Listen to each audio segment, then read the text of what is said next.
Hi,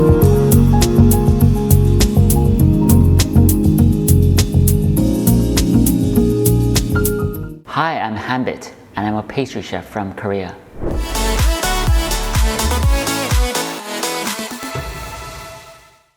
Hi everybody, it's Hanbit here. In today's video, I'm going to show you how to make an amazing matcha frappuccino. I'm going to use matcha powder to make matcha frappuccino today, but you can definitely swap this out for green tea and make green tea frappuccino.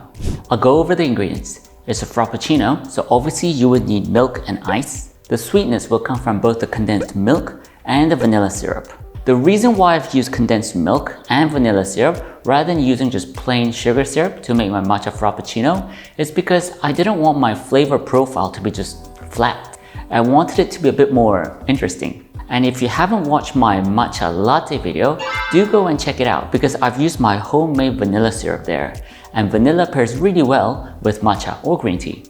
Regarding the matcha powder, I've used Jeju matcha powder today and it's great.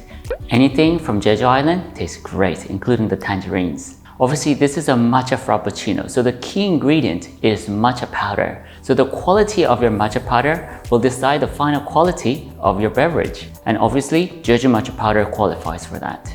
And finally, a secret ingredient to the frappuccino would be the xanthan gum. You may or may not have heard of it, but trust me, you would consume xanthan gum several times a week because it's an ingredient that's included in ice cream together with guar gum. It's used for salad dressings, sauces, and it's a key ingredient in gluten-free baking. So whether you've heard of it or not, you would have consumed it yesterday or the day before.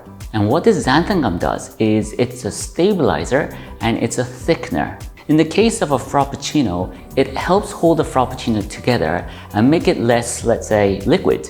It basically thickens the frappuccino so that it gets the right texture. However, too much xanthan gum is going to turn the frappuccino into like a gel. And it's actually going to be unpleasant. So you need to make sure that you measure it accurately. By the way, Starbucks also uses xanthan gum in their frappuccino, and that's why they get their characteristic texture.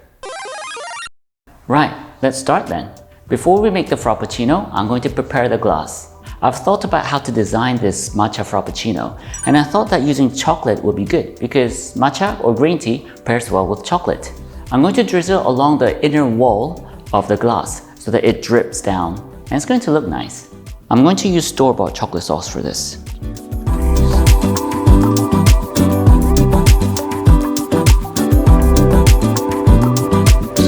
That should be fine. Let it drip down.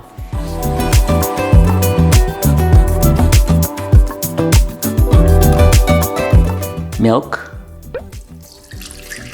homemade vanilla syrup, condensed milk, matcha powder, xanthan gum, and finally ice.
Right, let's try this.